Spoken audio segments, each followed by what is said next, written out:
sector público. Así que ahora nos queda dar, y les dio 3 ejercicios para hacer. Vamos a corregir esos 3 ejercicios, de paso repasamos los temas teóricos y prácticos, y vamos a empezar con sector externo. La idea es que hoy terminemos de dar, lo va a terminar de dar Luciano, va a terminar de dar, yo voy a empezar, él va a terminar de dar sector externo y cuentas nacionales. Y les quedaría todo el fin de semana para trabajar con la práctica de sector externo y cuentas nacionales.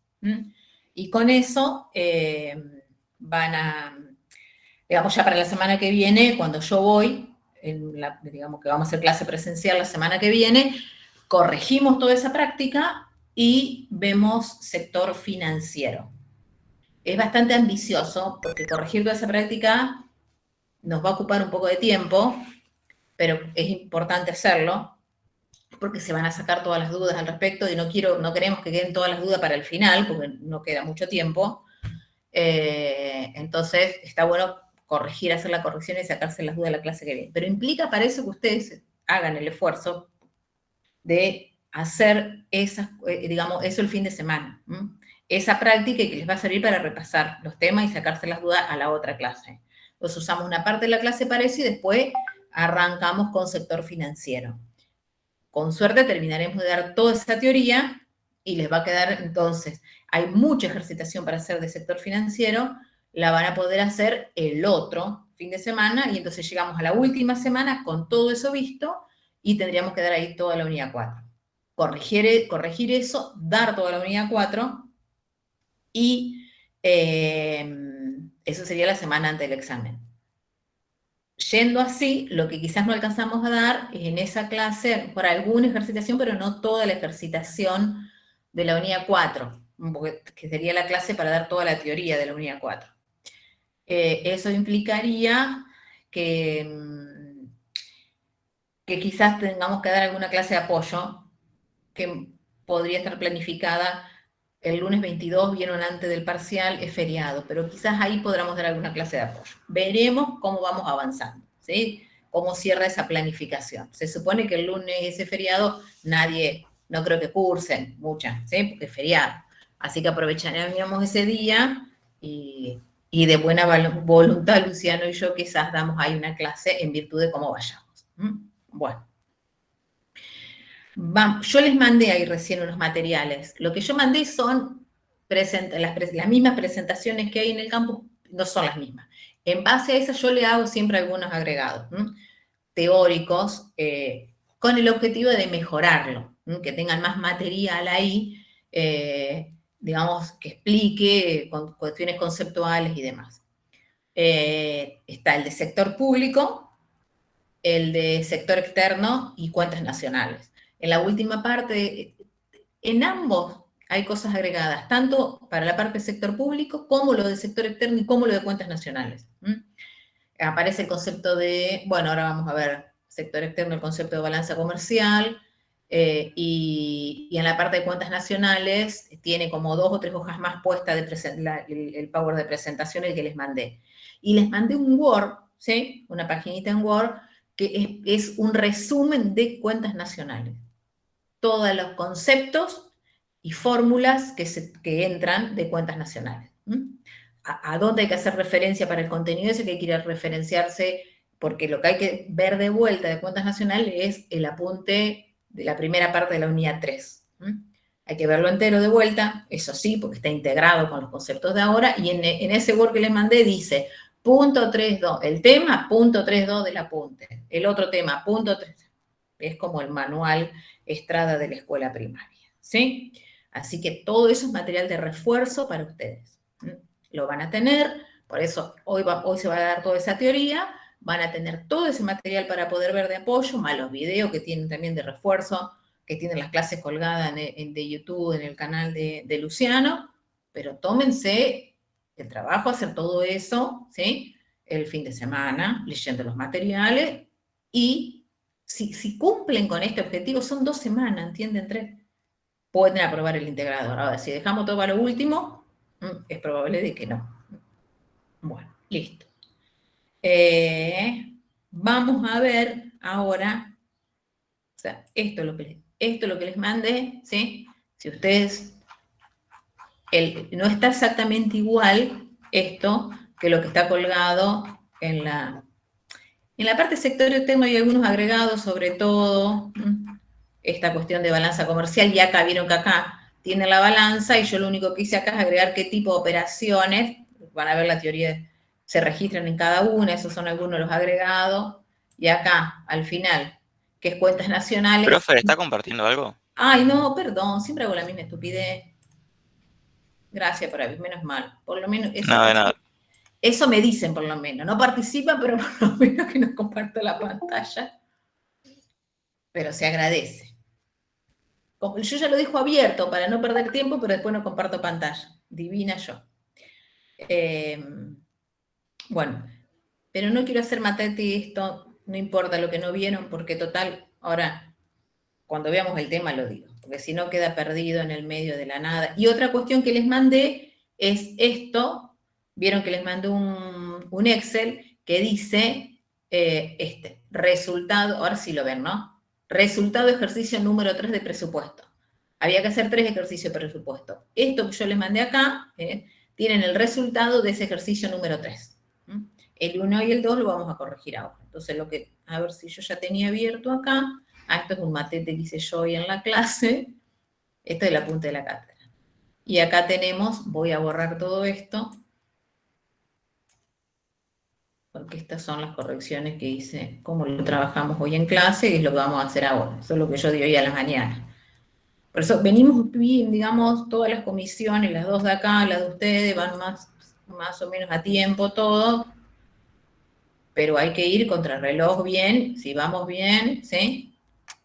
Una cosa es que yo vaya bien con las clases, los docentes vayamos bien con las clases, pero ustedes tienen que ir viendo, ir llevando, haciendo las prácticas, haciendo todo, porque si no, después van a estar más que complicados. Bueno, vamos a borrar todo. Igual, listo. Entonces, ejercicio número 1, este es el que tenían que hacer ustedes, el número 1, el número 2 y el número 3. Lo que les digo es que el ejercicio, este ejercicio 3, es el que está ahí en el Excel que les mandé. Bueno, vamos a ver acá. ¿Lo hicieron o no lo hicieron? Alguien siempre lo hace. ¿Alguien lo hizo? Ajá. ¿Nadie lo hizo?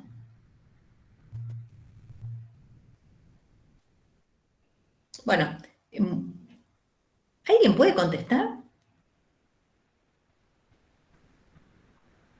Está fantástico. ¿Cómo hacemos? Yo, profe, la verdad, no lo hice. Falté la clase Perfecto. anterior y la verdad me olvidé de pedir las cosas. Estuve rindiendo otra materia, entonces me olvidé. Y Bueno, bueno, nada, Gabriel, te agradezco la respuesta. de nada. La pregunta es, ¿alguien lo hizo? Si yo espero unos minutos, si nadie contesta, si llego a la conclusión de que no lo hizo. Acá da vergüenza. Estamos en el mundo del revés. La gente le da vergüenza a veces decir que lo hizo porque queda como, ay, fui el único tonto, la única tonta que lo hizo. O sea que nadie lo hizo. ¿Me pueden poner acá? No, no, no, no, que sí quiero que algo respondan. ¿No lo hicieron? Pongan no, no, no, no. María Guadalupe, no te escuché. Que yo también falté la semana pasada. Y no lo hice. Y no lo hiciste. Si no saben qué voy a hacer, no sé si en la escuela, veo que van nombrando para la lección, nombrando con apellido. Bueno, igualmente usted con el 5º año que pasaron, no. Pero si no, por ejemplo, yo digo, ¿lo hiciste? Carlos Mascareño. Siempre me pasaba lo mismo. En el secundario también era el primero que le preguntaban. Le agarraban a vos y bueno, ¿viste? Qué raro. Es raro que te agarren a vos. No, me agarraban a dedo, como era el que más molestaba. Bueno. Acá no molestás, ¿viste? Pero quisiera que moleste por lo menos. No, no lo hice, profe. No lo hiciste. Bueno, sigo, ¿eh? Cami Marín. Cami Marín, no, bueno, muy bien. No, Brenda profe. Peralta dijo que no, Gonzalo Ponce dijo que no. Bueno, Azul Moreira. No, profe. Bueno, Pérez Lucila. No. Marín Mateo, nadie lo hizo. Está fantástico. No. Bueno, Marín Mateo está en la playa. No, estaba contestando, no se escuchaba. No lo hice. Brisa, los voy a torturar, ¿eh? Y las brisas. No, perfecto. Dana Barufaldi. No, profe, nosotros con el tema del cole siempre nos vamos antes y nunca escuchamos las tareas. Ah, claro. Bueno, perdón. Gabriel Luis. Yo, profe. Vos habías dicho que no. no. Perdón, vos dijiste que no dije nada. Primero que habló. Sí, tenés razón. Sí. Bueno, ahora, digamos, si me voy antes, pregunto en el grupo, ¿para qué tenemos un grupo? O sea, ¿dejaron algo de tarea? ¿Cómo terminó la clase? ¿Está? Igualmente, el resto sabía que tampoco lo hizo, así que para el caso. Una semana tienen para hacerlo. Una semana. Y no pudieron hacer nada, con el fin de semana en el medio.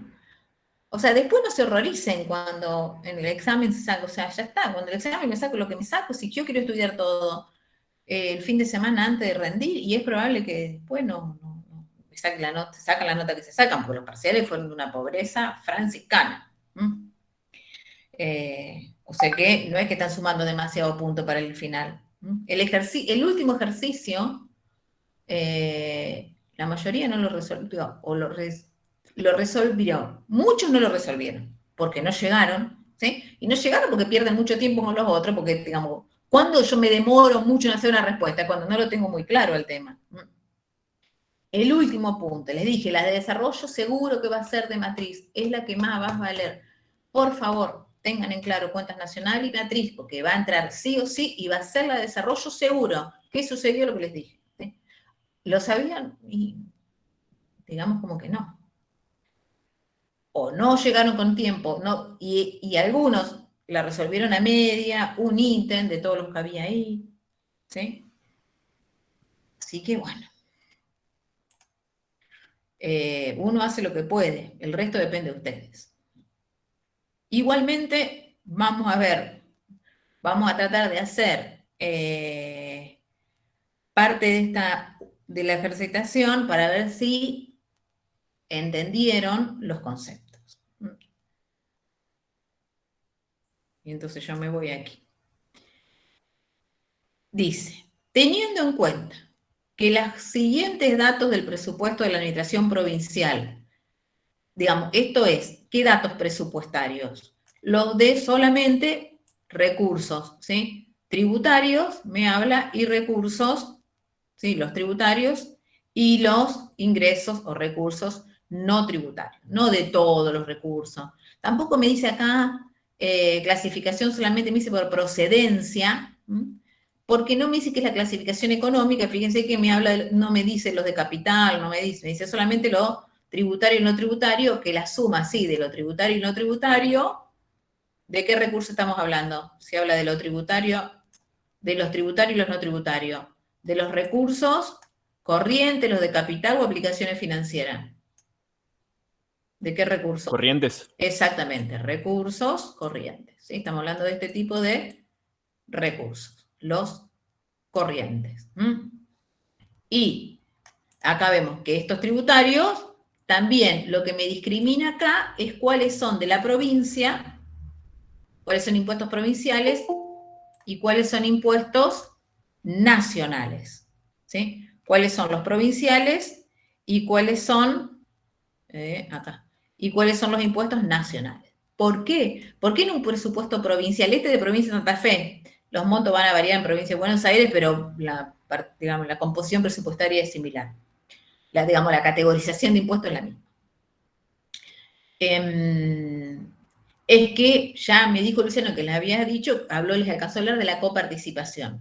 Los impuestos nacionales, como IVA, ganancia, impuesto, se coparticipa. Nación recauda, pero lo coparticipa con las provincias. O sea que parte, como el impuesto lo paga la gente del territorio, ese impuesto lo recauda Nación, pero devuelve parte de eso al territorio donde se paga. O sea que le coparticipa provincia de Santa Fe, coparticipa provincia de Buenos Aires, ¿alguien entró o no? coparticipa al resto, a todas las provincias. Las provincias también cobran impuestos, como vemos acá, ingresos brutos, patente, y coparticipa eso a cada uno de sus municipios y comunas. Si yo tuviera un presupuesto de un municipio y una comuna, tendría recursos, digamos, del municipio que son no tributarios, porque los municipios no cobran tributos, y después tendría la coparticipación de los tributos que percibe de la provincia. Entonces, esto es ¿por qué? Porque existe la coparticipación. Entonces acá tenemos, cuanto a la provincia, ¿sí? Estos son todos los ingresos tributarios. Es este monto de aquí. Y acá, de los provinciales, este monto es lo que se percibe de impuestos provinciales. Y esto que está acá, fíjense que en realidad es más lo que se recibe de coparticipación que realmente lo de los impuestos que recauda la provincia por impuestos propios. ¿Se entiende esto? Este es el monto de coparticipación, lo que recibe de impuestos que son de nación, y esto es lo que percibe realmente de recaudación de impuestos de ese territorio, ¿sí? 11. Acá tenemos, y estos 6.800 me da los 18, porque lo otro que es casi, digamos, no es relevante, me da los 18 que conforman el total de los recursos tributarios. Bueno, entonces, ¿se entiende hasta ahora lo que voy diciendo? Las preguntas que me dice, explique, voy a subir un poco para que entre, quiero que me entre la pregunta completa, ¿verdad? Ahí está. Explique la diferencia entre impuestos directos e indirectos. ¿Saben cuál es la diferencia entre uno y otro? Conceptual. ¿Que el impuesto directo grava la riqueza de las personas y el indirecto de la producción y el consumo? Está bien. Los directos gravan la riqueza, el patrimonio, los activos o los ingresos. Y por eso recaen directamente sobre las propiedades de las personas físico-jurídicas. Y no son trasladables. En cambio, los indirectos, como vos dijiste, recaen los indirectos sobre el consumo, sobre la producción o sobre las transacciones, y sí son trasladables. ¿Estamos? Y recaen indirectamente porque la termina pagando la gente. O sea, todos pagamos los impuestos. Lo que termina pagando los impuestos son las personas. Ahora, de manera directa, cuando recaen directamente sobre la propiedad, algo que está a nuestro nombre. ¿Okay? Impuesto a las ganancias, yo pago en virtud de los ingresos que yo percibo. Voy a pagar un inmueble, si tengo un inmueble, impuesto inmobiliario, si tengo un inmueble, digamos, si tengo el inmueble a nombre mío. Voy a pagar un auto si tengo un auto a nombre mío, ¿sí? Si es así, pago esos impuestos. En cambio, los indirectos, pagamos IVA, ingresos brutos, cuando consumimos. Si consumo, pago. Si no consumo, no pago. Pero todo lo que consumo tiene esta presión impositiva arriba. Y impuesto a los sellos, tengo que hacer un contrato, voy y pago, ¿sí? Por esa transacción que hice. Entonces, esa es la diferencia entre los directos y los indirectos. Después pregunta. De los impuestos que figuran en el cuadro, ¿cuáles son directos y cuáles son indirectos? Entonces yo lo voy a marcar con verde, vamos a marcar los directos. Y ustedes me van a decir, de estos provincias, de los que están dentro de la provincia, ¿cuáles serían los directos? ¿Ingreso bruto es directo? No. ¿La patente? Sí. Es así. Exactamente. Patente es directo porque recae sobre la propiedad. Como dije yo recién, tengo un automóvil, pago la patente, en este caso, esto es lo que la provincia de Santa Fe recauda.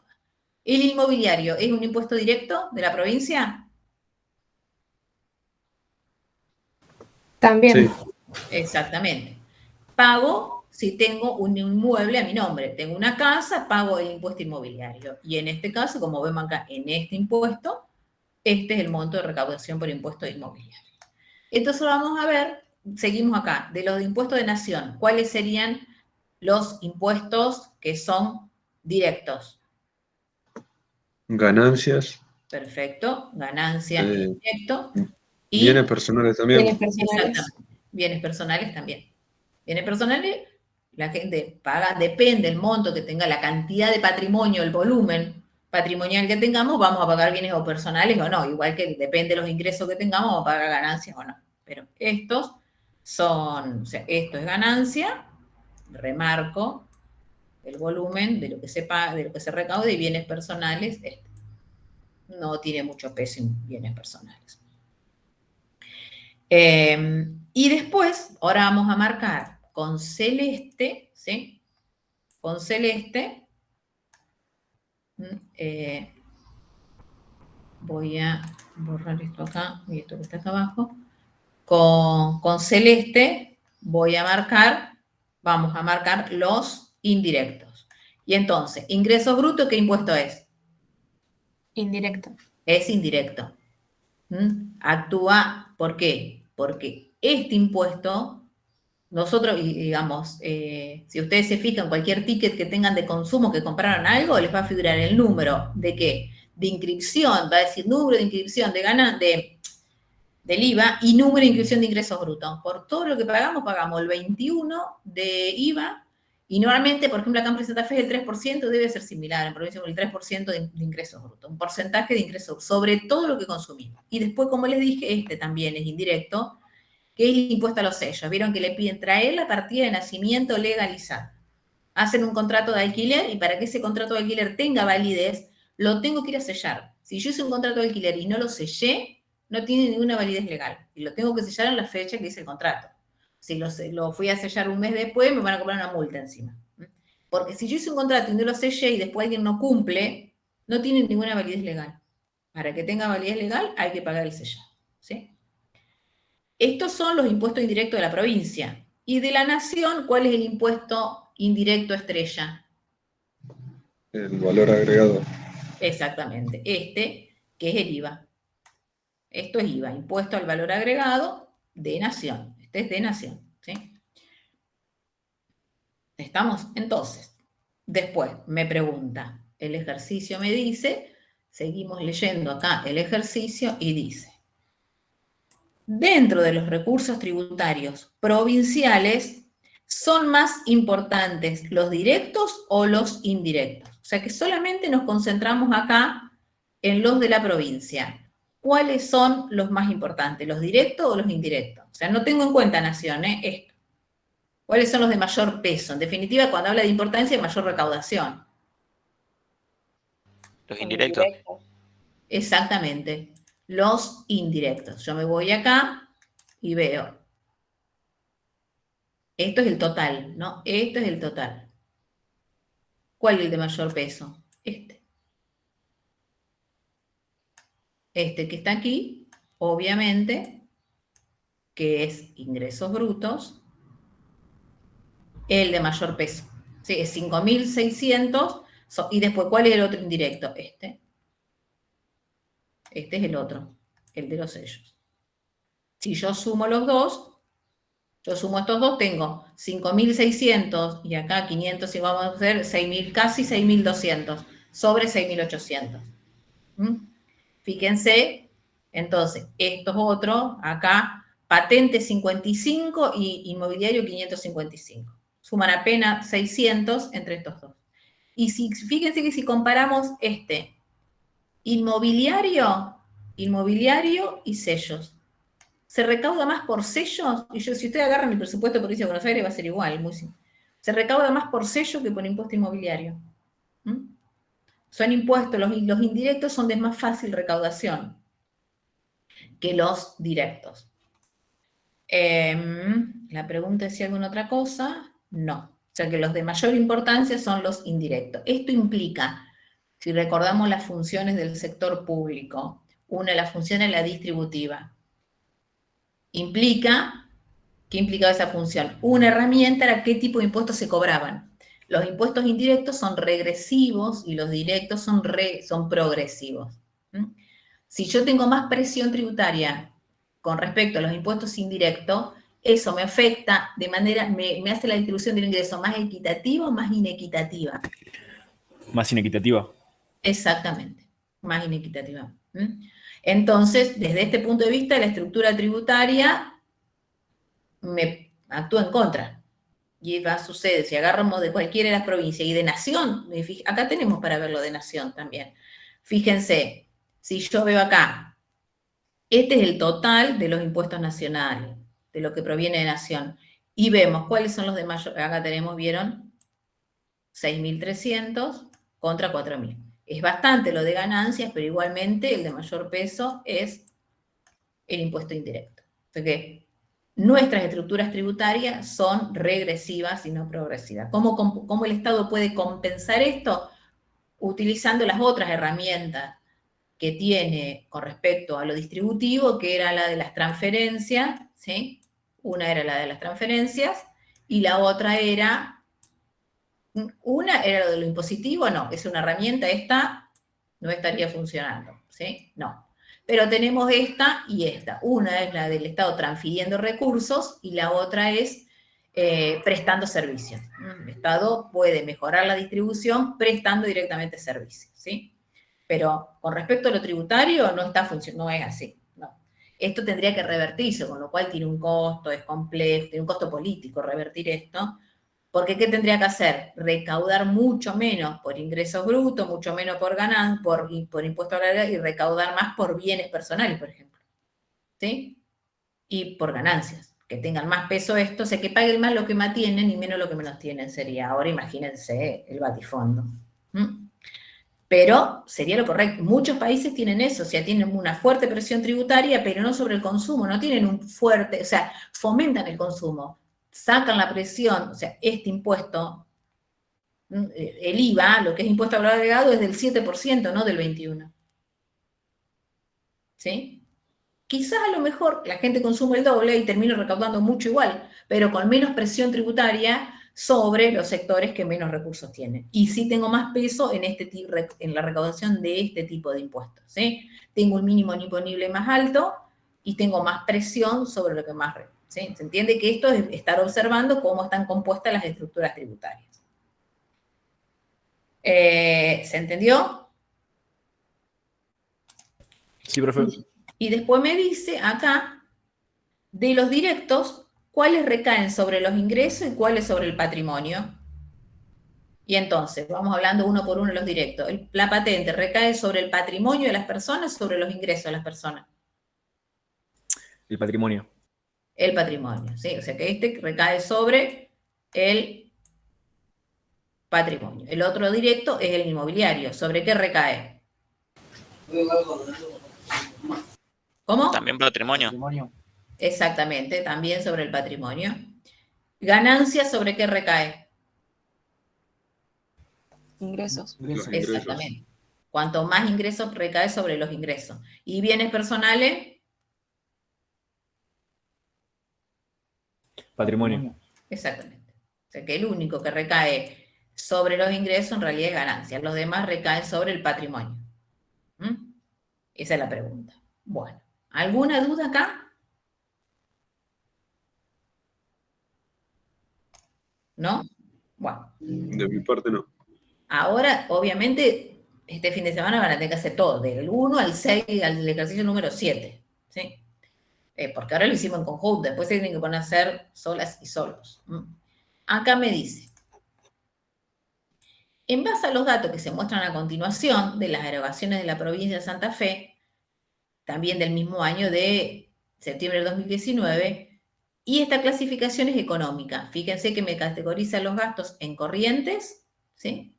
Y en gastos de capital. Entonces, cuando está categorizado así, corriente y capital, la clasificación es económica, ¿sí? Y por objeto, porque me discrimina cada uno de los rubros aquí. La otra clasificación de gasto, de acuerdo a los ingresos, también era económica. Ingresos corrientes, ingreso capital, y después venía fuente de financiamiento o aplicaciones financieras. Y, no, yo escucho ese ruidito y me suena de que es...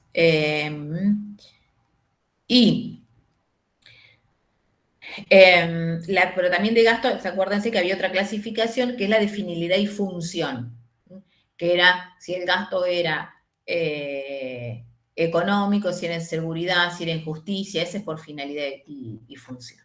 Pero acá me dice, en este presupuesto, presentado de esta manera. Y me va a decir, las preguntas son, diferencie entre gastos corrientes de capital y calcula el porcentaje de participación de cada uno en el total del gasto. O sea, ¿cuál es la diferencia conceptual entre gastos corrientes y gasto de capital? ¿Cuál es?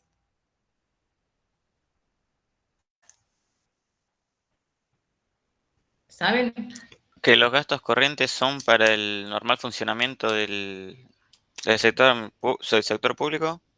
Sí. Y los de capital son gastos en inversión y bienes de capital. ¿Y cómo no te escuché lo último? Y que si también eran de bienes de capital. Sí, por eso es inversión. Está bien. Listo. Aunque digas inversión, está bien.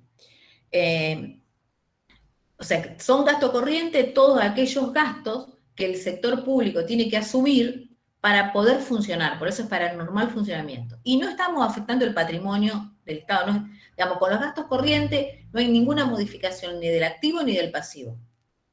Porque no estamos comprando activos ni estamos vendiendo activos, o sea, ni activo ni suma ni resta, ni aumenta ni disminuye, y en el pasivo tampoco, porque no estoy tomando deuda ni estoy pagando deuda. Son gastos del normal funcionamiento.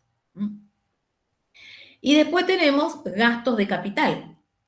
Los gastos de capital, como bien dijiste vos, es, digamos, si son para el normal funcionamiento, como vimos recién, ¿qué tenemos acá? Remuneraciones, otros gastos de consumo, o sea, el pago de sueldos, otros gastos de consumo, como dice acá, las compras de bienes de consumo, los servicios, demás, y otros tipos. Los más importantes son estos, lo más relevante son estos dos que tenemos acá. Bueno, transferencias corrientes que está acá, tiene un valor importante, pero el pago de sueldo y distintos gastos en consumo que tiene que realizar el sector público. Esto es el total, 23, discriminado en estos otros montos que están acá, ¿sí? Pero es para funcionar. Cuando hablo de gastos de capital, aquí, en estos gastos de capital, lo que estoy representando es la inversión real directa que el Estado está realizando. ¿Sí? O sea, ¿en qué está invirtiendo? Si está haciendo inversión o no. Y acá vemos que el monto es de esto que me dice acá, y un rubro relevante dentro de la inversión es construcción. ¿Qué hablamos de acá? De obra pública. A eso no hacemos referencia. Esta es la obra pública que está haciendo, que hace el Estado. Pero también el Estado compra otros bienes, como dice maquinaria, equipo, este monto que está acá, el más relevante, obra pública, ¿sí? La construcción de puentes, autopistas, ruta, escuela, tribunales, lo que sea. La pregunta decía entonces, diferencie conceptualmente esto, y calcule el porcentaje de participación de cada uno. Entonces lo que tengo que calcular es, esto es el total de ¿qué? De gastos corrientes. Y este, que está acá, es el total de gastos de capital. Y después, ¿qué tenemos? Este es el total de los gastos. Esto que está acá es total de gastos, ¿sí? El total de los gastos es esto que está acá. Entonces, lo que hay que sacar es el porcentaje de participación, ¿sí? De esto, del total de los gastos corrientes, ¿sí? Los gastos corrientes sobre el gasto total y los gastos de capital sobre el, ¿sí? Háganlo ahí 2 segundos con la calculadora y me dicen qué porcentaje representa esto y qué porcentaje representa esto. Aproximadamente un número redondeado. Sin decimales. En un segundo lo pongo. A ojo, si quiero, lo hago.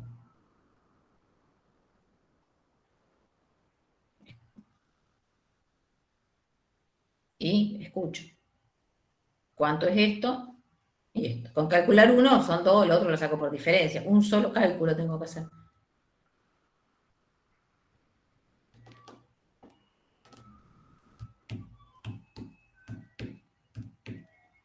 ¿Lo están haciendo?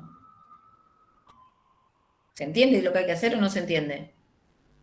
Sí, un segundo, profe. Sí, espero.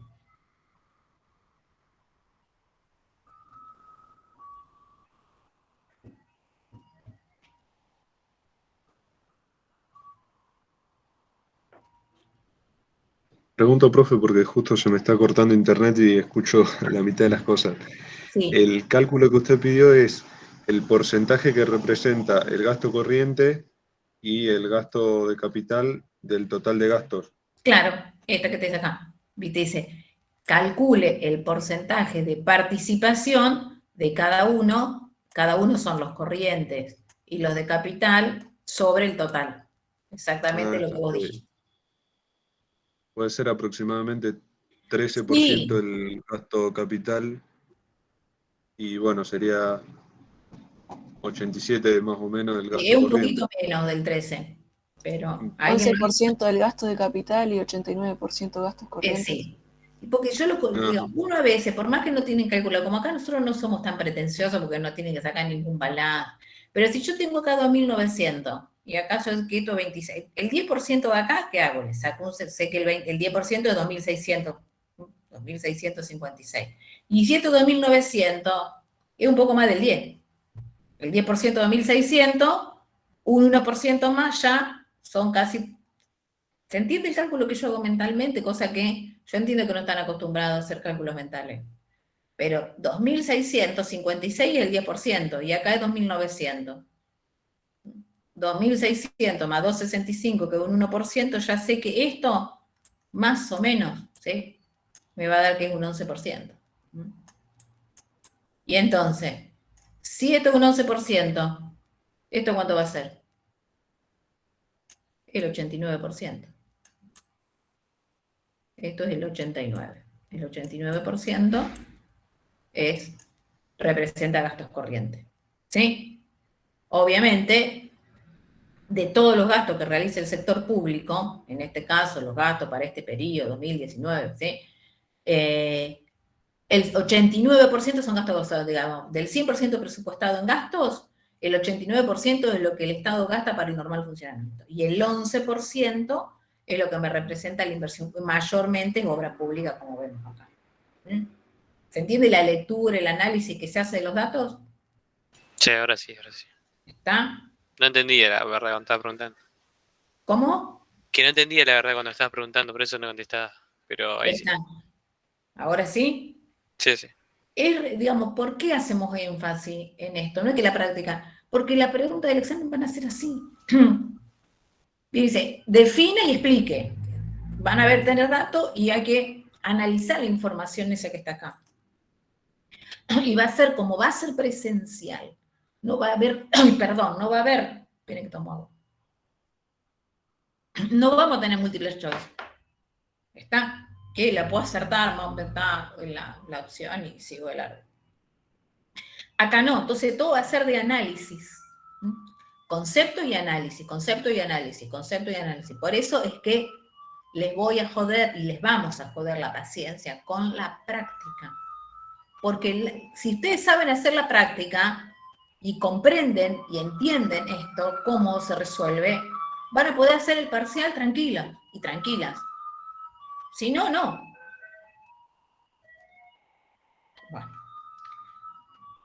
Aquí, determine, pues me dice, el gasto más importante entre los gastos corrientes y el más importante entre los gastos de capital. Entonces, vemos los corrientes. ¿Cuál es el más importante?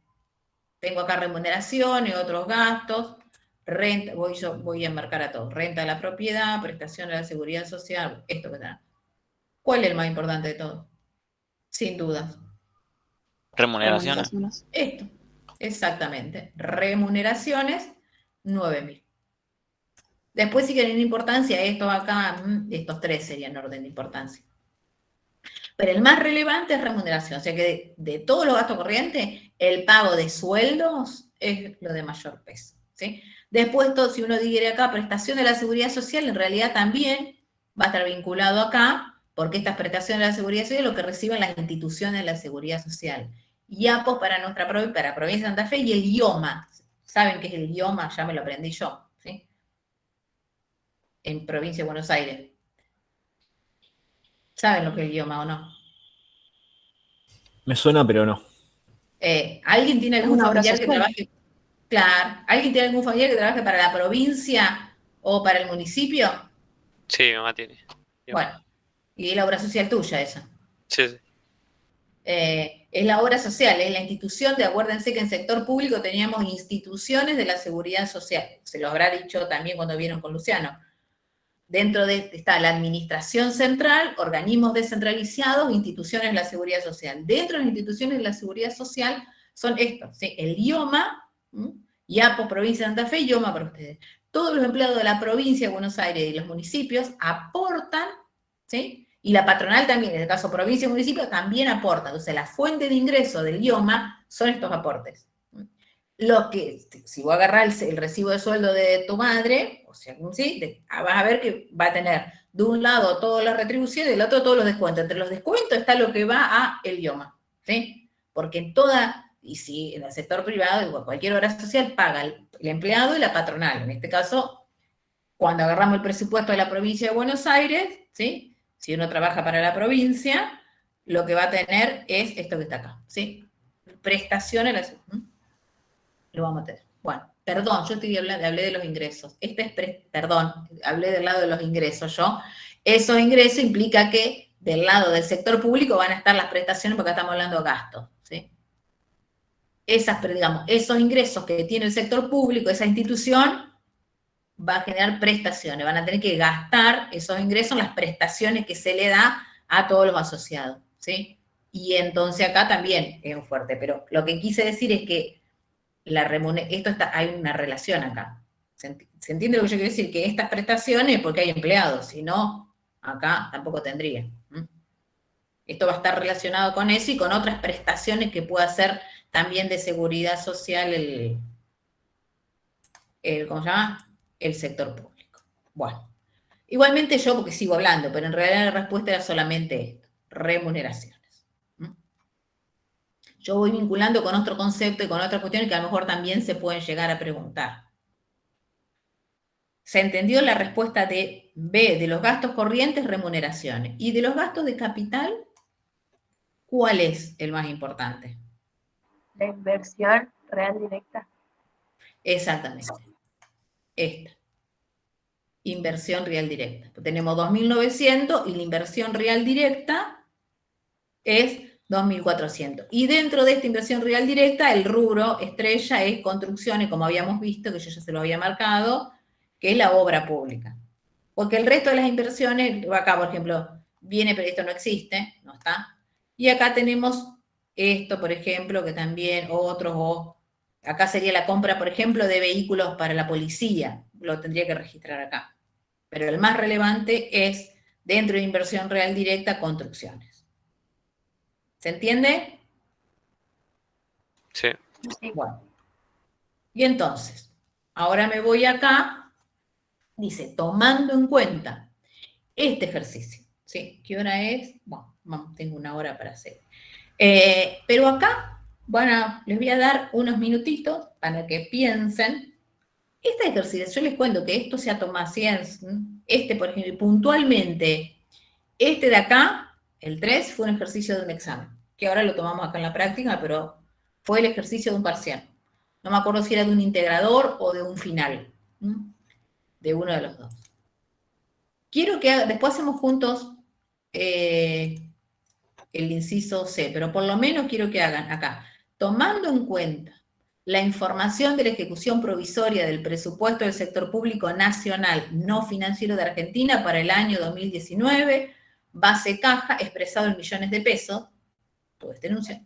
¿Qué me dice esto? Que los ingresos corrientes son de 3.817 millones, porque está expresado en millones. Bueno, los gastos corrientes son estos, los recursos de capital son estos, y los gastos de capital este valor, esto que está acá, y después me discrimina intereses de deuda, que es esto. Estos son los intereses que se pagan por la deuda pública que se tomó. Dada esta información me pide A, calcule el resultado financiero del presupuesto. B, calcule el resultado primario del presupuesto. ¿Sí? Si quieren lo vamos a resolver en conjunto. Pero estos dos puntos les doy unos minutos y lo resuelven ustedes. Ayuda para resolver esto. La teoría está el apunte de la cátedra y la presentación. Yo acá les voy a abrir esta. Yo tengo acá abierta solamente la de esto no. y tengo solamente este, sí abierto. Bueno, les voy a abrir uno de los que les mandé, la presentación que mandé, pero se las voy a tener abiertas yo ahora acá, como ayuda para resolver ese ejercicio, ¿sí? Aquí. Esto es lo que yo les mando. Acá. Esta es la penúltima hojita. Esto. Yo les voy a dejar esto acá, ¿sí? Para que ustedes vean. Ahí. ¿Lo ven bien? Sí. ¿Sí? Bueno. Lo que no sé si voy a poder, a ver, si yo puedo poner las dos. Mi idea es esto, a ver, que puedan ver.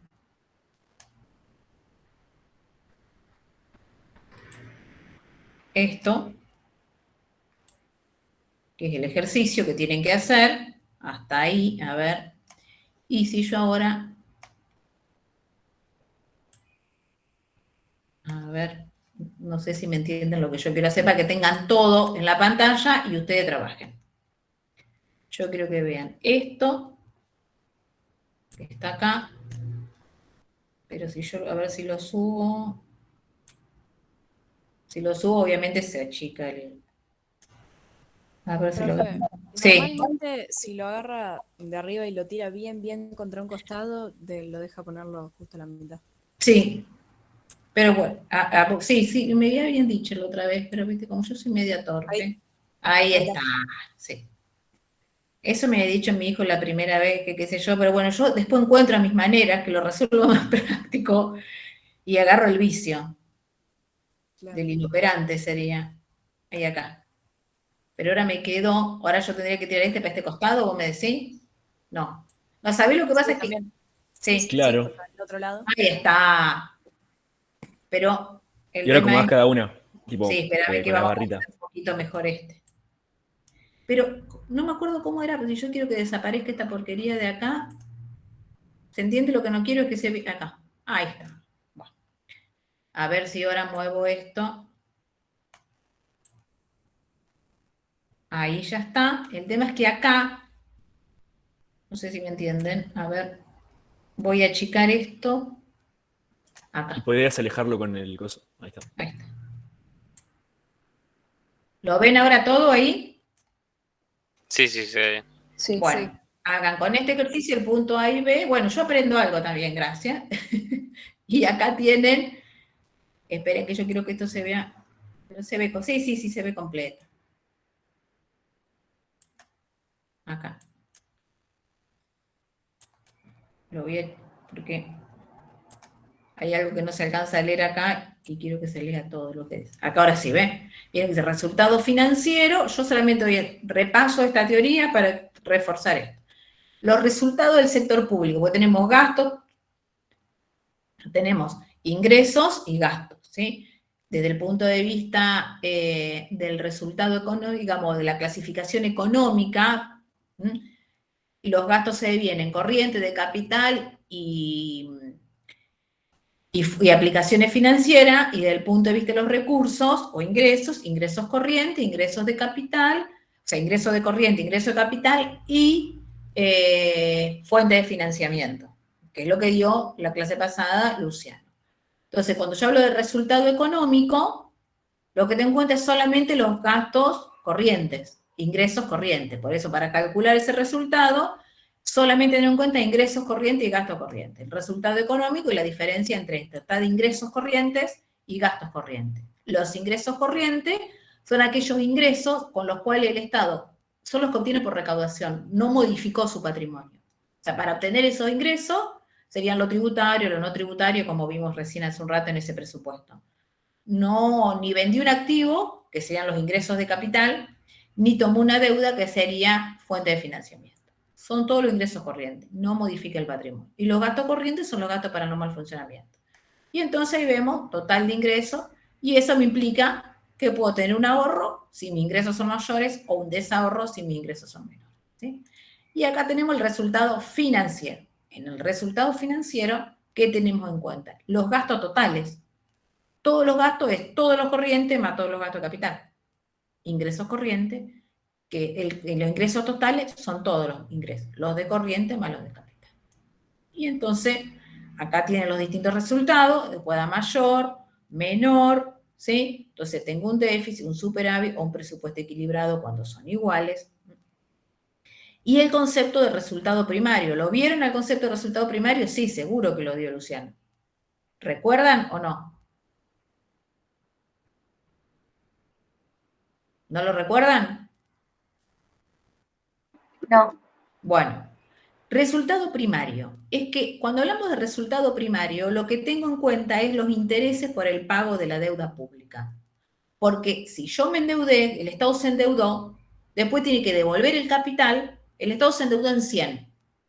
¿Sí? Entonces después tenemos que devolver los 100 y si me cobraban hipotéticamente el 10% de la tasa de interés, tengo que devolver los 100 más el 10% de la tasa de interés. O sea que ya tengo que devolver 110. Subo. El tema es que si subo acá, no importa, subo sin problema, después bajo. Acá, ingresos. Esto que está acá, por ejemplo, este esquemita, ¿lo dio Luciano en el pizarrón o no? Seguro que lo habrá dado así en el pizarrón. ¿Sí o no? ¿No recuerdan? Yo la verdad que no me acuerdo. Bueno, no importa, yo se los Creo que puse sí. acá. ¿Cómo? No No estoy te- seguro, no estoy seguro. Bueno, no importa. Algo de esto me parece que sí está en el Power de presentación, está. Pero bueno, los ingresos se categorizan en corrientes, de capital y fuentes de financiamiento. Los corrientes son los tributarios o los no tributarios, ¿sí? Y los de capital, si el Estado vende algún activo, le entra en ingreso, pero tiene menos activo. Por eso yo acá les puse menos activo. Y si son fuentes de financiamiento, el Estado se endeudó, tomó una deuda, aumentó su pasivo. Ahora, con los ingresos corrientes, acá dice, no modifique el patrimonio ni genere endeudamiento. Es lo que recibe por tributario, porque percibe, cobra impuestos, o directos, indirectos, como ya vimos, o lo que les quería decir hoy es contribuciones a la seguridad social, ¿sí? Contribuciones a la seguridad social. Y lo no tributario, ¿sí? Son las tasas, lo que cobran lo que me cobran lo no tributario es lo que pueden cobrar los municipios, ¿sí? Ustedes pagan seguro al San Nicolás, alumbrado, barrio y limpieza. Esa es la tasa que cobra el municipio, pero no es un tributo, es no tributario. ¿Por qué es no tributario? Porque lo no tributario implica que en una tasa uno le está pagando al municipio eso, pero porque le está prestando un servicio. Tiene una asignación, está asignado eso al pago de qué. Es lo que lo escuchamos alumbrado, barrido y limpieza. ¿Ustedes le llaman también alumbrado, barrido y limpieza o le llaman TGI a lo que pagan? Acá en Rosario se llama la tasa. Sí, le decimos ABL. ABL, claro, en Buenos Aires se llama ABL, que es alumbrado, barrido y limpieza, eso es entonces, esa tasa es alumbrado, barrido y limpieza. En cambio, cuando uno paga IVA, ganancia, ingresos brutos, sea nación o provincia, no sabemos qué va a hacer el Estado con eso, no tiene una asignación específica. Uno paga el impuesto, esa es la diferencia entre un impuesto y entre lo tributario y lo no tributario. ¿Sí? Bueno, es un repaso rápido de lo que ya vieron. Esos son los ingresos y después tenemos los gastos. Dentro de los gastos, dentro de los corrientes, ¿qué se registra también? Los impuestos, acá, se incluye el pago de interés en la deuda pública. Si yo me endeudé acá, como vimos, perdón, ¿dónde estaba? Bueno, tomo un préstamo, acá, fuente de financiamiento, el Estado se endeudó, después lo tiene que pagar. Cuando lo paga, ¿dónde lo va a registrar? La devolución del capital va en aplicaciones financieras, amortización del capital. Pedí 100 y voy a tener que pagar. Devuelvo los 100, achique mi pasivo. Pero después tengo que pagar los intereses. El pago de intereses de la deuda va como gasto corriente. Acá se incluyen los pagos de intereses de deuda pública. ¿Se incluyen dónde? En gastos corrientes. ¿Sí? Bueno, esto está dado, ya lo dieron, es simplemente para cuando me voy acá a resultado, que es lo que tienen acá, el resultado primario es saco, ¿sí? Como dice acá, para calcular el resultado primario no se consideran los pagos de intereses de deuda pública. porque como están incluidos dentro de los gastos corrientes, dentro de estos corrientes, si yo los saco, lo que obtengo es el resultado primario, ¿sí? Pero se excluyen de los corrientes los pagos de interés de deuda pública. Es un resultado primario. ¿Cuál hubiera sido el resultado si no me hubiera endeudado? Esa sería la pregunta, la respuesta. Lo que me está mostrando, en realidad. ¿Se entiende el concepto de resultado primario? Entonces, lo tienen acá igualmente. Sí, sí. Ahora me sacan esos dos, A y B. ¿Estamos? Los dejo, ¿sí? Unos segunditos. El tema es que yo ahora lo quisiera silenciar, pero bueno, no importa, no se lo silencio porque no quiero mover acá, porque si muevo, vamos a salir.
Sí, profe.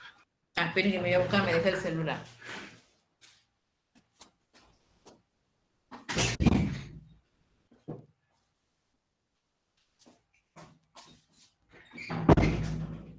¿Dónde está? Vamos a apurarnos porque así empezamos con sector externo. Bueno, acá tienen. Calcule el resultado financiero, me decía. Entonces, ahora yo voy a abrir, ¿sí? Abrir no, ya lo tengo acá. La resolución. Y entonces, el resultado financiero, ¿qué había que hacer? Gastos totales, restarles los ingresos totales.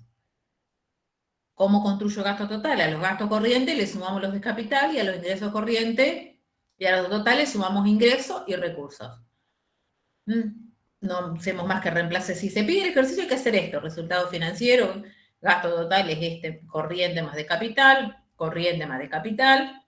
Reemplazo por los valores. Se le va a pedir plantee la fórmula y reemplace por los valores. Esto es el total de gastos, esto es el total de ingresos y este es el resultado. ¿Les quedó este valor? Sí, profe, siempre hay que poner todo Sí, el profe. procedimiento entonces. Siempre hay que poner todo el procedimiento y se les va a pedir, siempre se les va a decir. Exprese y reemplace por los valores. Si ustedes ponen resultado financiero igual a esto, es 0. Porque miré para el costado, ¿sí? Obtuve el resultado. Digamos, y en cambio, si ustedes ponen todo esto, y a lo mejor acá sumaron mal, porque la calculadora no, metieron mal lo de ellos, a lo mejor no les da. Pero está todo esto bien, reemplazaron bien por los valores, porque a lo mejor también de los nervios uno que hace, pone esto, y cuando reemplazan, a lo mejor reemplazaron mal. Pusieron, sí. Sí. ¿Es negativo Te escucho. el resultado? ¿Es En este negativo caso, el resultado? no, acá te da, en realidad, como vos haces gastos menos ingresos, te da positivo, pero en realidad es como yo puse acá, arroja un déficit, ya que los gastos son mayores que los ingresos, porque se calcula de esta manera, haciendo gastos menos ingresos, ¿sí? Pero en realidad es un resultado negativo, porque es deficitario, porque tus gastos son mayores que tus ingresos. El resultado financiero es deficitario. ¿Esa era la pregunta? Negativo no te va a dar porque se calcula haciendo gasto menos ingreso, por eso no te da negativo. ¿Sí? ¿Se entiende eso o no? Sí, puso así por el chat. Sí, perdón, no lo estoy viendo porque yo estoy ahora, me quedé con todo esto acá que puse, bueno, ahí está. Entonces, resultado primario, me pedí el ejercicio. Entonces, ¿qué hay que hacer? Al resultado financiero, restarle los intereses de pago de deuda pública. Cuando le saco los intereses, ¿por qué? ¿Qué información tengo yo acá? Es que para este presupuesto lo que digo es que mis gastos superan mis ingresos y por lo tanto tengo un déficit. Todos los ingresos que tengo, ya los corrientes más los de capital, porque vendí algún activo, no me alcanzan para financiar ni los gastos, el normal funcionamiento, ni para hacer la obra pública, la inversión que quiero hacer. No me alcanza. Me da un déficit de 819. Ahora, mi pregunta sería, bueno, pero si no me hubiera endeudado, porque acá tengo un gran volumen de gastos corrientes, es probable que ese gran volumen de gastos corrientes que tengo acá, este gasto corriente que yo tengo aquí, ese gasto corriente, se deba ¿a qué? A que tengo un fuerte pago de interés de deuda pública. Que vemos acá, si yo me fijo cuál es el pago de deuda, esto. Y si comparamos esto, fíjense que gastos corrientes 4 millones, ¿sí? Y 724 es interés de deuda pública. Me representa casi, no un 20%, no, un 17%. Es muchísimo. El 17% de los gastos corrientes sean interés de deuda pública, o sea que tiene un fuerte peso. Entonces, ¿qué digo? Bueno, si en realidad no nos hubiéramos endeudado, esto, que todos mis ingresos, ¿me alcanzarían para financiar todos mis gastos o no? Y entonces, ahí veo, ¿qué hago? Al resultado financiero le saco los intereses de deuda pública y obtengo lo que se define resultado primario del ejercicio. ¿Y qué vemos? Que al retirar, como puse acá yo, los intereses de la deuda, el déficit se reduce sustancialmente. Se reduce de 800 a 95. Si no hubiéramos endeudado, tendríamos déficit, pero muchísimo más chico.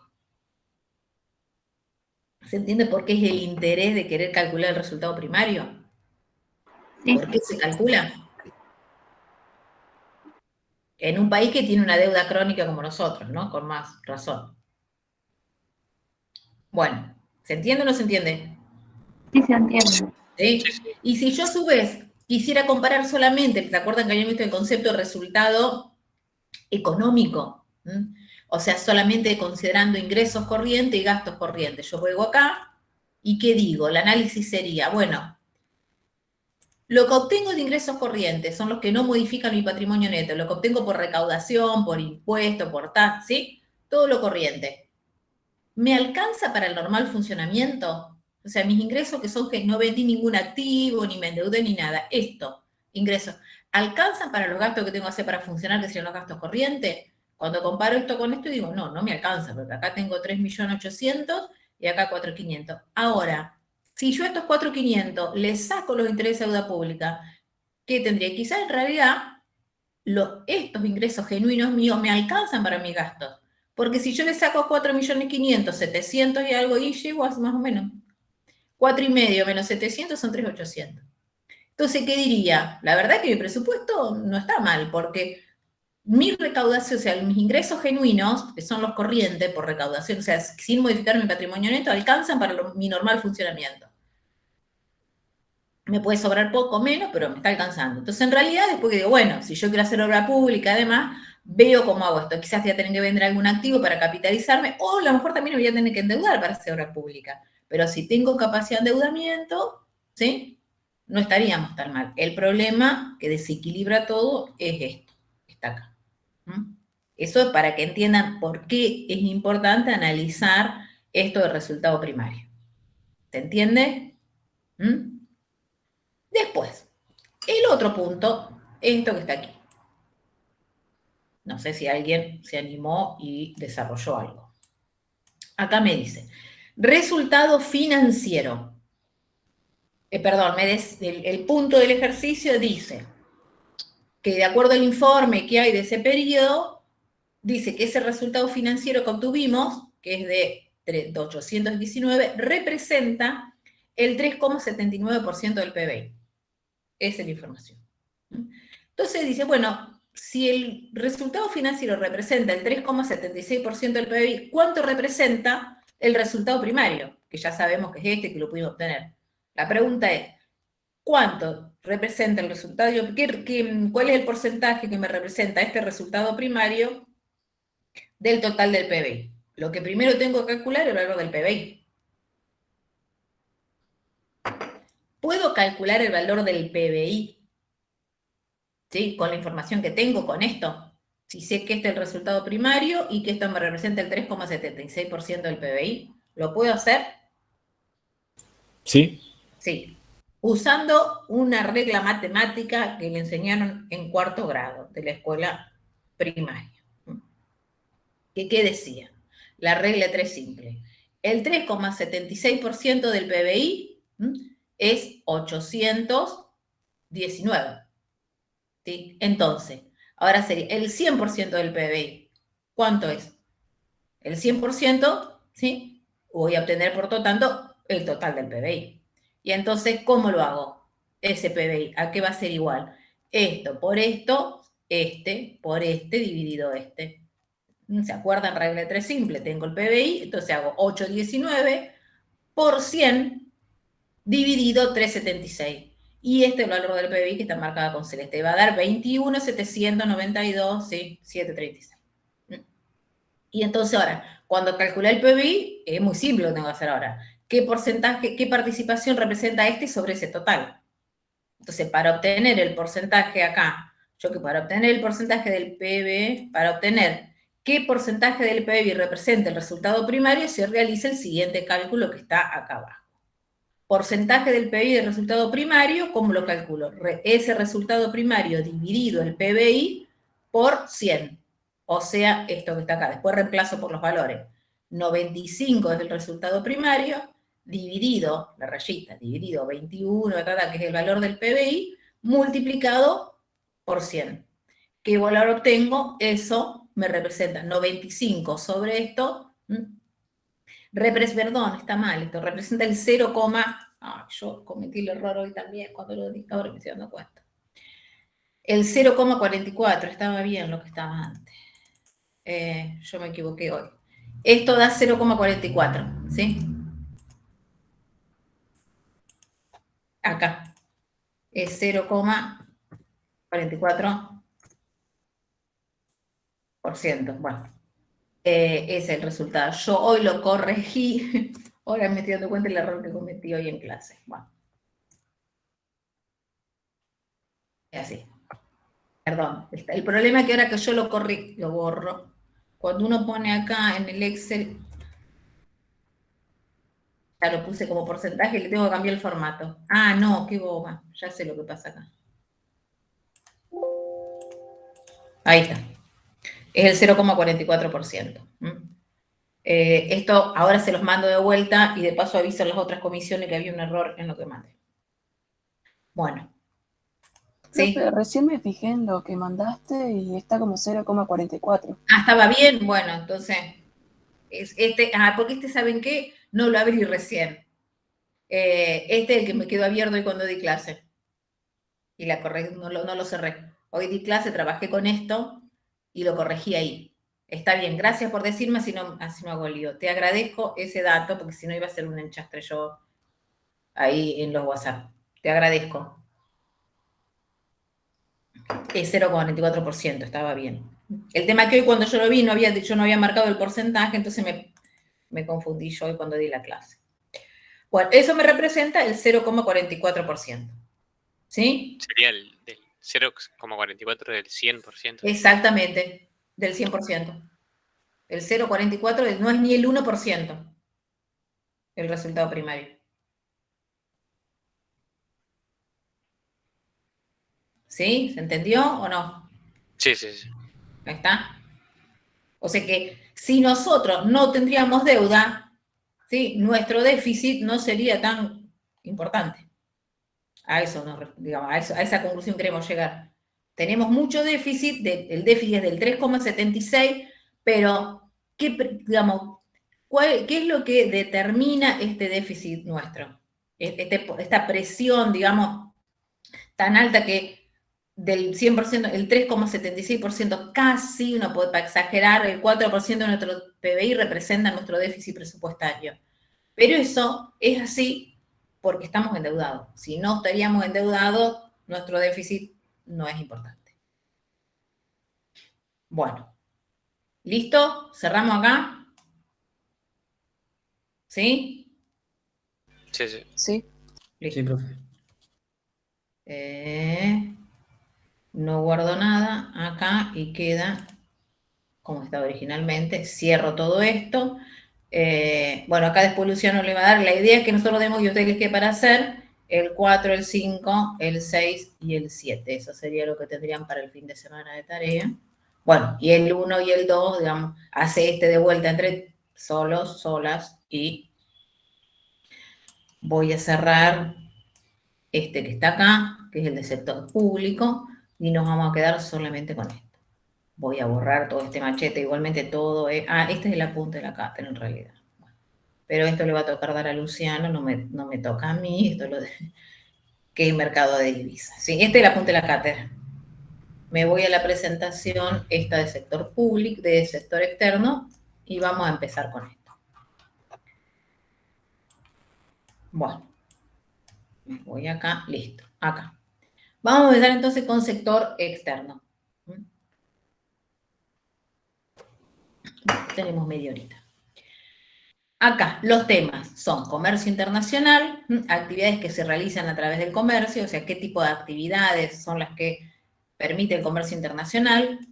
Todas esas transacciones económicas, vemos una nueva, la última cuenta macroeconómica, cuenta nacional, que es la balanza de pagos. En la primera parte de la unidad 3 nosotros vimos diferentes cuentas nacionales, la cuenta del producto, la del consumo, la del ingreso, ¿sí?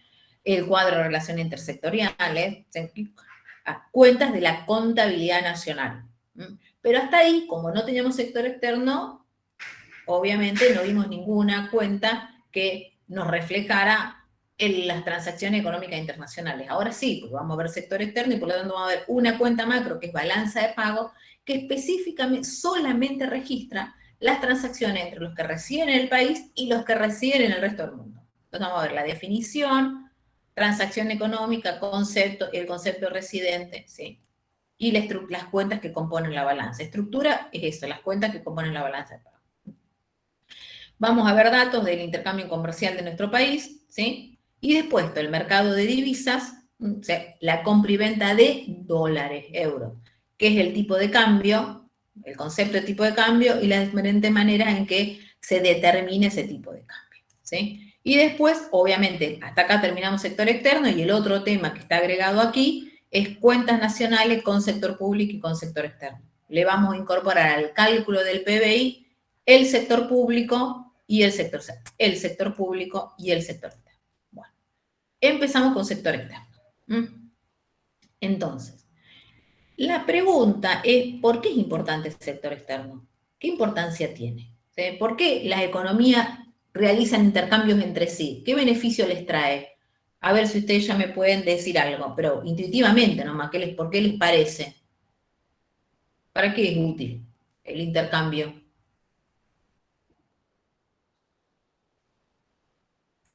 No pueden producir todos los bienes, entonces necesito comprar algunos bienes que no se producen de la mejor manera, ¿sí? O porque no se producen internamente, ese es sí, está bien. ¿Y qué otra cosa? ¿Qué otro motivo?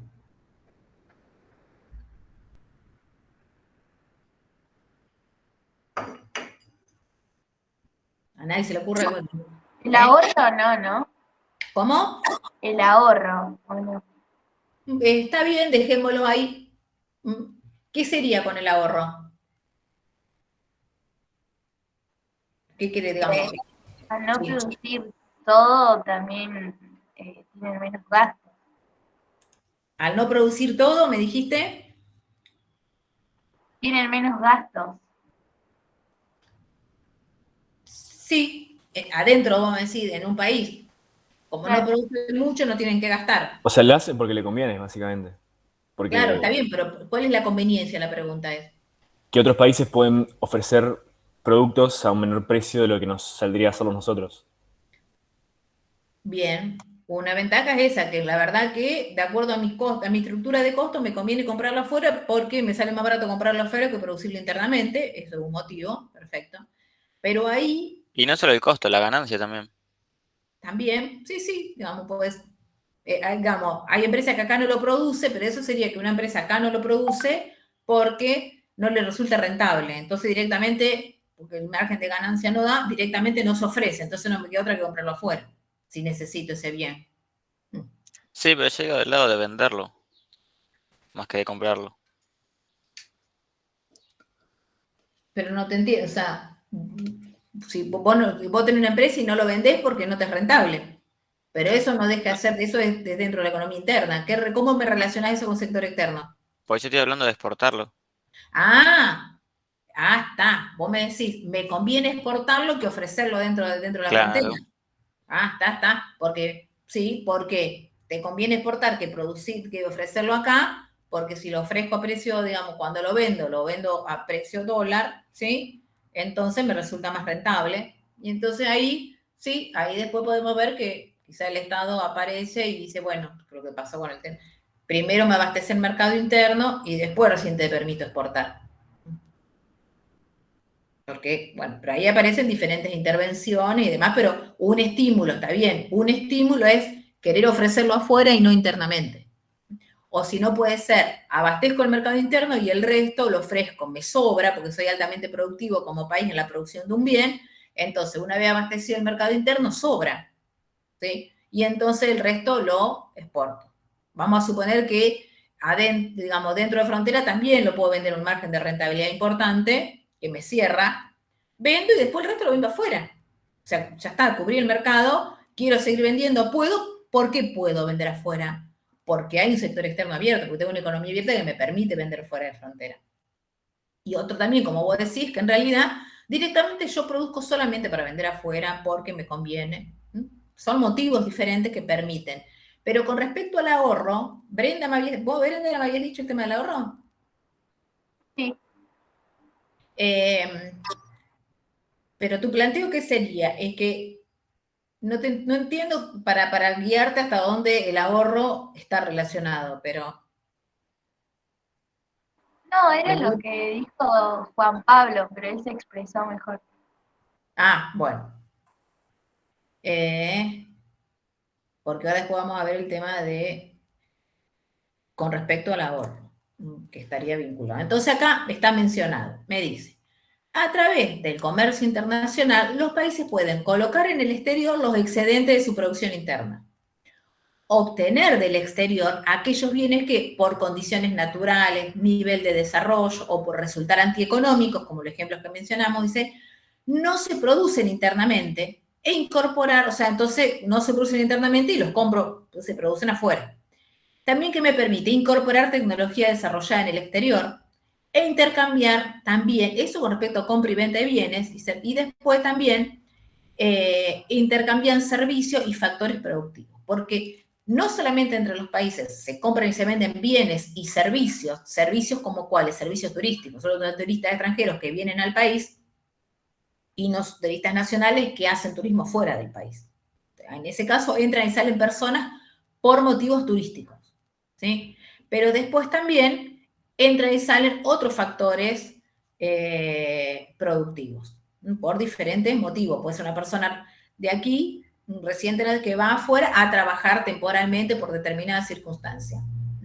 O un no residente que viene al país y trabaja temporalmente por determinadas circunstancias. ¿Sí? Entonces hay diferentes, y eso genera que si me voy a trabajar afuera voy a cobrar, y si alguien viene a trabajar afuera va a cobrar, o sea, algunos van a generar un ingreso de los residentes que están fuera del país, genera un ingreso de divisas, pero si hay residentes extranjeros que están dentro de la divisa va a generar un egreso, porque se va a tener que pagar. Entonces, otros tipos de intercambio. El grado de apertura, digamos, el grado de apertura, ¿de qué va a depender? Dependerá de varios factores, entre los que se encuentran el tamaño de la economía, o sea, el grado de intercambio que va a haber depende de determinados factores. Una va a ser del tamaño de las economías, otro es de la capacidad productiva que haya y de las políticas económicas implementadas. Como dije yo recién, que hablábamos, el Estado puede determinar políticas, que primero se abastezca el mercado interno y recién después puedo exportar. Si no, no puedo. Puedo poner cupo y limitación a las importaciones. O sea que el Estado puede restringir ese intercambio. O sea que puede estar restringido por cuestiones de estructura económica o porque lo determina el mismo Estado. Después, ¿qué me dice? Las economías pueden tener distintos grados de apertura con el exterior o directamente cerrarse. Y lo que avala esto son distintas concepciones teóricas. Una es la concepción del proteccionismo y la otra concepción es la del libre comercio internacional.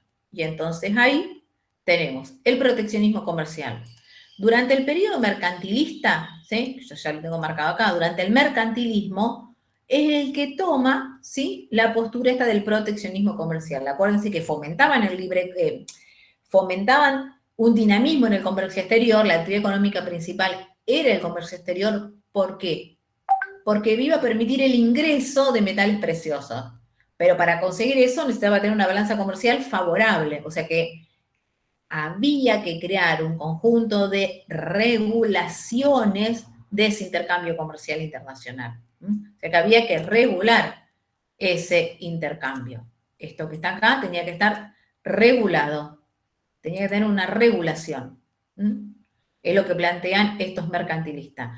Esas regulaciones, ¿qué sería? ¿A través de qué? Subsidiando, digamos, si yo tengo que conseguir una balanza comercial favorable, ¿qué decían ellas? Subsidio exportaciones, fomento exportaciones, pero voy a tener que restringir importaciones. De esa manera obtengo una balanza comercial favorable. ¿Sí? Acuérdense, fomentar distintas herramientas que me permitan aumentar las exportaciones y otro conjunto de herramientas que me limiten las importaciones. Entonces acá, lo que me determina es cuáles son las principales políticas públicas destinadas a influir sobre el comercio internacional, pueden adoptar diferentes formas, como por ejemplo, la aplicación de aranceles a la importación, o sea, el impuesto, el valor, digamos, importa un bien que vale 10, pero el arancel es del 30, en el mercado interno lo vendo a 13, no a 10, porque tengo un 30% de arancel. ¿Sí? Ahora, ¿es la única barrera que pongo? Hay diferentes barreras que limitan las importaciones. Una es ponerle el impuesto, que se llama arancel.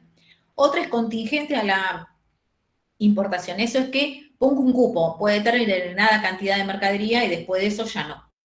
Esto es un cupo.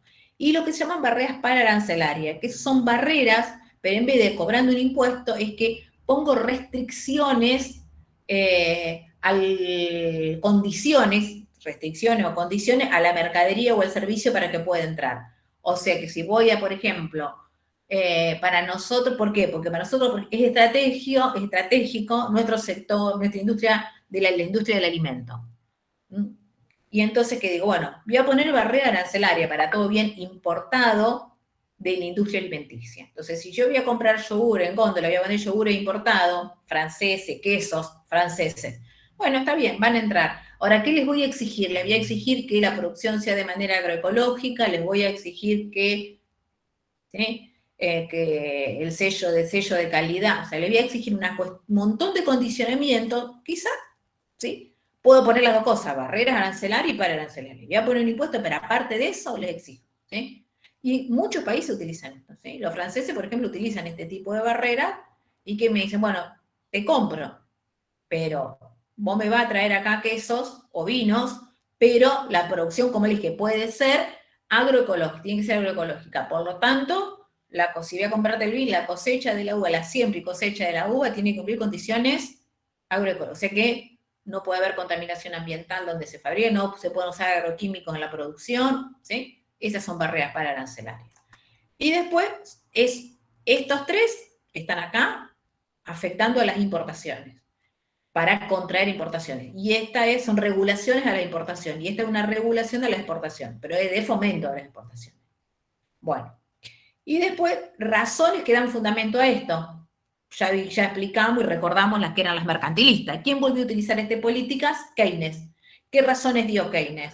Es que como la economía estaba en crisis, ¿sí? Y el aparato productivo había quebrado la mitad del aparato productivo, y el sector público estaba tomando un conjunto de herramientas para reactivar ese aparato productivo, ¿qué se habrá propuesto en esa medida? Bueno, la verdad que abrir, digamos, fomentar el libre cambio sin ningún tipo de restricciones, o sea, que entren mercaderías, bienes importados a bajo costos, en una economía que está tratando de resurgir, ¿es conveniente o no? Pregunto yo a ustedes.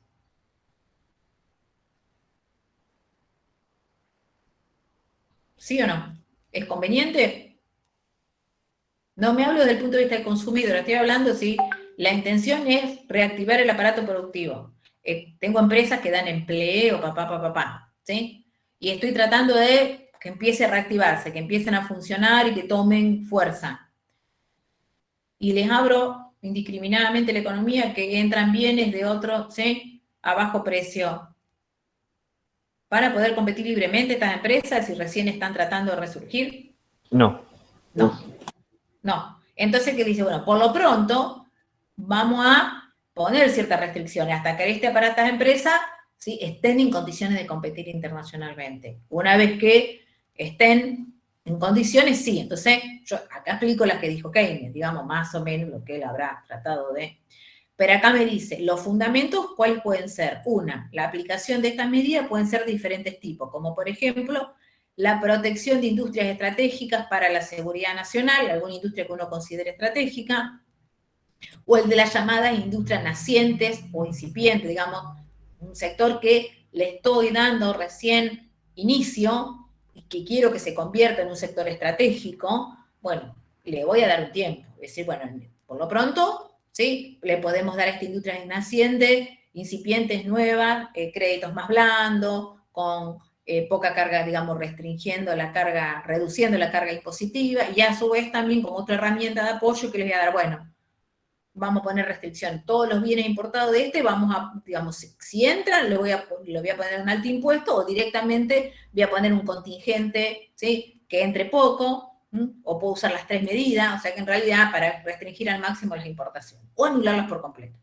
¿sí? Hasta que esta industria, ¿sí?, esté en condiciones de competir. Recién ahí voy a empezar a abrir gradualmente. Acá, o el fomento, como dice que de la producción, correcto. El fomento de producción interna de determinados sectores con el objeto de lograr el autoabastecimiento. O sea, otra restricción puede ser esa, ¿sí? Lograr lo que les digo, lo que supuestamente acá se usan estas herramientas, el tema de la carne. Vieron que con el otro objetivo que subo acá, que no dio resultado para bajar los precios, la restricción a las exportaciones de la carne. No dio ningún resultado más que conflicto. Pero el objetivo se suponía que era abastecer el consumo interno, la demanda interna, aumentar la oferta para bajar el precio y autoabastecer el mercado. Pero se entiende que las razones pueden ser, son razones de política económica. Esas son las razones, ¿sí? De acuerdo a cuáles son las motivaciones que se tienen, los objetivos de política económica que se tienen. Esa es una postura. La otra postura, y eternamente los economistas discuten esta u otra, ¿sí? La otra postura es la del libre comercio, ¿sí? Y entonces, en la del libre comercio, acá tenemos el libre comercio internacional. El libre comercio internacional tiene dos teorías, la de las ventajas absolutas, como tenemos acá, y la de las ventajas comparativas. ¿Quién empieza? Ahí aparece primeramente Adam Smith, que ya sabemos, criticó sustancialmente las políticas mercantiles, o sea, lo que critica, porque, digamos, lo que surge acá, primero con la fisiocracia y después sostiene a Adam Smith, toda la escuela clásica inglesa, el primero Adam Smith y el otro que presigue en la escuela clásica inglesa, el otro autor es, ¿alguien queriendo entrar? No, ese sonidito me molesta. El otro es David Ricardo. Pero lo primero que dice Adam Smith es criticar, en ese libro La riqueza de las naciones, lo que va a hacer es criticar toda la postura mercantilista, esa fuerte intervención en el comercio internacional. Porque en realidad, razón tenía este buen hombre en ese momento, porque todos estos mercantilistas ya habíamos visto que en realidad eran los asesores económicos, ¿sí?, de la corona, y precisamente eran los que se dedicaban a esas actividades mercantiles, a ese comercio internacional. O sea, eran grandes beneficiarios de esas restricciones. Y entonces él es un fuerte crítico de esas políticas mercantilistas y propone lo que es, digamos, la denominada teoría de las ventajas absolutas, pero da un marco teórico que explica su argumento, argumentando una teoría que argumenta su postura. Es la teoría de las ventajas absolutas, siendo el pionero en la producción, en la promoción, en promover la no restricción al intercambio internacional, debido, decía él, a los beneficios que obtienen de sí los países que la aplican. Él considera que sí, todos los países aplican la teoría de la ventaja absoluta, todos se van a ver beneficiados. ¿De qué manera? ¿Y cómo lo explica? Y acá ya no tenemos que acordar, acuérdense que él habló de la división del trabajo. Dentro de una empresa, si cada uno se dedica a una actividad en particular, eso mejora la productividad total. Lo mismo, eso que analiza a nivel micro, acá lo analiza a nivel macro, tan macro que es a nivel internacional. Y lo que él dice, habla de la especialización productiva, de que cada país se tiene que dedicar a producir determinados bienes. ¿Cuáles? Aquello para los que goza de una ventaja que él define como absoluta. Entonces, la especialización productiva según el principio de las ventajas absolutas, que dice que un país, ¿sí?, un país posee una ventaja absoluta en la producción de cierto bien cuando es capaz de obtener igual cantidad del mismo con la aplicación de un menor número de recursos. O, de igual manera, un mayor volumen con igual cantidad de factores productivos que otro país. Después lo leen tranquilo, lo explico. No es más que voy a explicar, no más que lo que dice ahí. Que en realidad, cuando se tiene una ventaja absoluta, cuando con la misma cantidad de factor productivo se puede obtener más cantidad de bienes. O, digamos, ¿qué es lo que me dice acá? Con la misma cantidad, o sea, tengo 10 hectáreas, un país obtiene 100 de producto y el otro país obtiene 200. pero los dos utilizaron 10 hectáreas. Por lo tanto, el país que obtiene 200 es más productivo que el país que obtiene 100, ¿sí? O sea que tengo mayor volumen de producto con igual cantidad de factor productivo. Eso es tener una ventaja absoluta. Entonces, cada país, dice él, se debería especializar en la elaboración de aquellos bienes para los que cuenta con una ventaja absoluta, intercambiar en el mercado internacional sus excedentes a cambio de aquellos bienes que también necesita y no produce, aumentando de esta manera la eficacia de sus recursos, ¿sí? ¿Por qué? Porque uso más eficazmente los recursos. En realidad, a nivel internacional, habría más bienes, ¿sí? Porque cada país, digamos, todos los países serían más eficaces en el uso de los recursos. Ahora, ¿cuál es el problema de esta teoría? Es que puede darse que haya un país que sea, en un caso extremo, que sea eficaz en la producción de todos los bienes, y el país B, en realidad, cuando comparo el país A con el país B, en realidad el país A, por determinadas condiciones climáticas, geográficas, de su desarrollo productivo, de las que sea, ¿sí? Es más eficiente en la producción de todos los bienes que el país B. Entonces el país A, si son 5 bienes los que se producen, produce el bien, para el bien 1, 2, 3, 4 y 5, tiene mayor niveles de productividad, tiene ventaja absoluta para los 5 bienes, y el país B no tiene ventaja absoluta para ninguno. Entonces ahí es donde no habría intercambio. Entonces ahí aparece nuestro amigo David Ricardo, y que dice que en realidad no es ese el tema. ¿Qué dice David Ricardo? Y desarrolla otra teoría. La especialización productiva, hay que especializarse productivamente, pero ¿según qué? Según lo que él define como ventajas comparativas. Eso dice David Ricardo. Y entonces, ¿cómo la explica? También crea una teoría, un marco teórico que explica. Y entonces, ¿qué dice? La especialización productiva y el comercio internacional libre son convenientes, sin importar si se es más o menos eficiente en la producción de cada uno de los bienes. No tengo que comparar cada uno de los bienes entre los países. Lo que voy a tener que tener en cuenta es cuál es la estructura de costos internos, la tabla de costos, en realidad cuáles son los costos dentro de cada país. ¿Por qué? Porque dice, ello es posible, ya que cada tabla de costos de cada país es diferente. Cada país tiene una estructura de costos diferentes. Es decir, para producir cada bien, las condiciones no son iguales entre los países. Por lo tanto, los países deben especializarse en las actividades para los que internamente son más eficientes. El análisis es dentro de frontera. Es decir, aquellos en los que poseen una ventaja comparativa e importar aquellos bienes, aquellos otros bienes que se producen con menor eficiencia relativa, aún cuando pudiera producirlos con mayor eficiencia que el país donde se compra. ¿Qué quiere? De acuerdo al ejemplo de recién.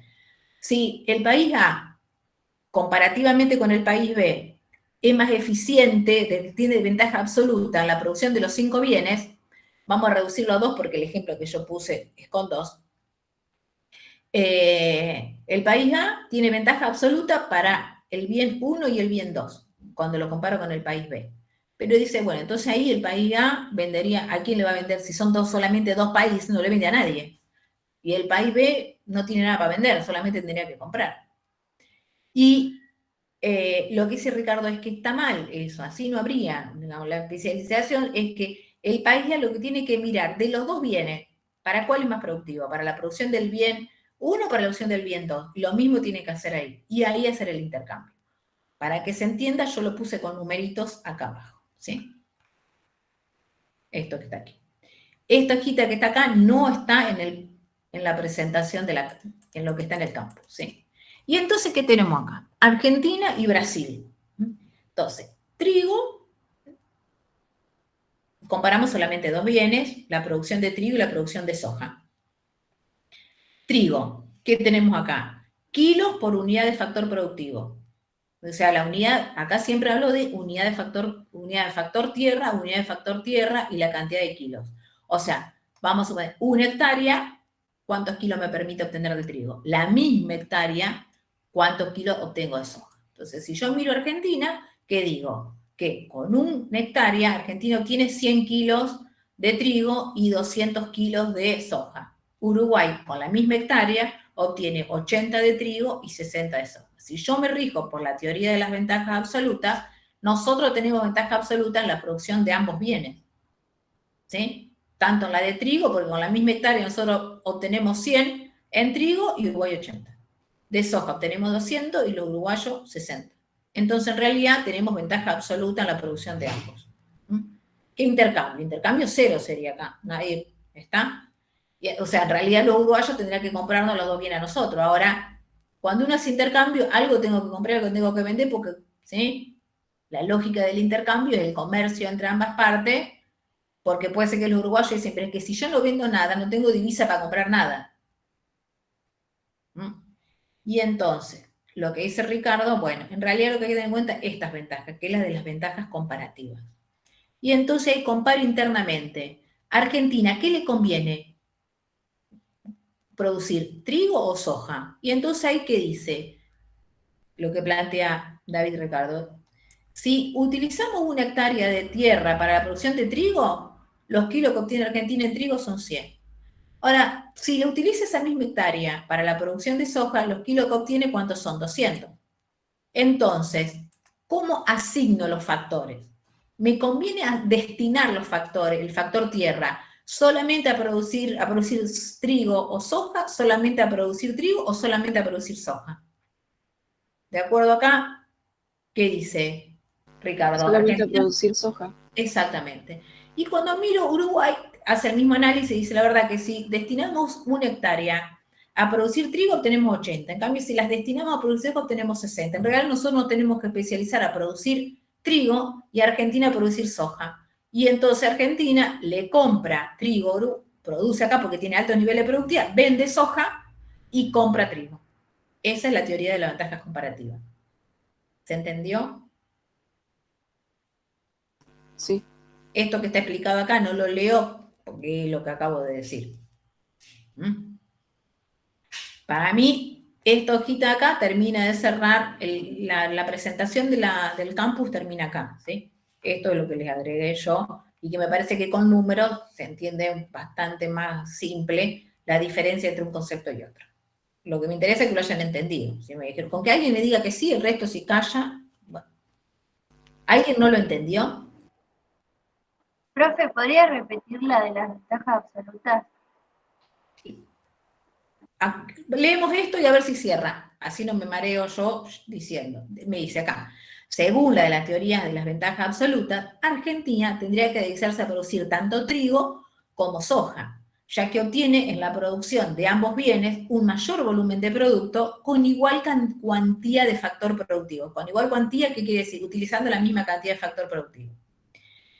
Comparado con Uruguay. Argentina obtiene 100 de trigo y 200 de soja. En cambio, Uruguay obtiene 80 de trigo y 60 de soja, respectivamente, por la misma unidad de factor. Siempre considerando, como dice acá, la misma unidad de factor productivo. O sea que con la ventaja absoluta, nosotros tenemos ventaja absoluta en la producción de ambos bienes. Ahora, si nos regimos por la teoría de las ventajas comparativas, Argentina tendría que dedicarse a producir soja y Uruguay trigo. ¿Por qué? Hola, Luciano. Estoy terminando con las ventajas absolutas y termino, ¿sí? Buenísimo, buenísimo, no hay problema. Entonces acá, pero teniendo en cuenta las ventajas comparativas, Argentina tendría que dedicarse a producir soja y Uruguay trigo, ya que internamente son más eficientes en la producción de dichos bienes. Y entonces, siguiendo el ejemplo, por una unidad de factor productivo, Argentina obtiene 200 kilos de soja y 100 kilos de trigo. Por lo tanto, es más eficiente si destina sus factores productivos, el factor tierra, a la producción de soja, que si la destina a la producción de trigo. ¿Se entiende? En cambio, Uruguay es más eficiente internamente, o sea, dentro de su territorio, en la producción de trigo que en la de soja, ya que por la misma unidad de factor obtiene 80 y 60 respectivamente. 80 de trigo y 60 de soja. ¿Lo entendiste? Si no, me decís. Sí, gracias. ¿Está? Bueno. Y así, digamos, estas serían las dos posturas. O sea, tenemos la del proteccionismo y la del libre cambio. Y dentro de la postura del libre cambio, la de las ventajas absolutas y la de las ventajas comparativas. ¿Sí? Y acá, digamos, que vienen los distintos tipos. Nosotros vimos ya la importancia del comercio internacional, de los intercambios internacionales, y acá lo que vamos a ir viendo es las distintas cuentas, los distintos tipos de transacciones y después las cuentas donde se registran cada una de las transacciones, ¿sí? Pero si quieren hacemos acá, ya hacemos un corte, y no muy largo, porque si no Luciano no va a llegar. Vamos a estar apretados, si no. Sí. Sí. Sí. Y 10, si les parece, y 10 ya estamos de vuelta y seguimos con el resto de los temas. Así que pueden levantarse, hacerse un café, dar una vuelta. Pero vuelvan rápido. Sí, sobre todo eso.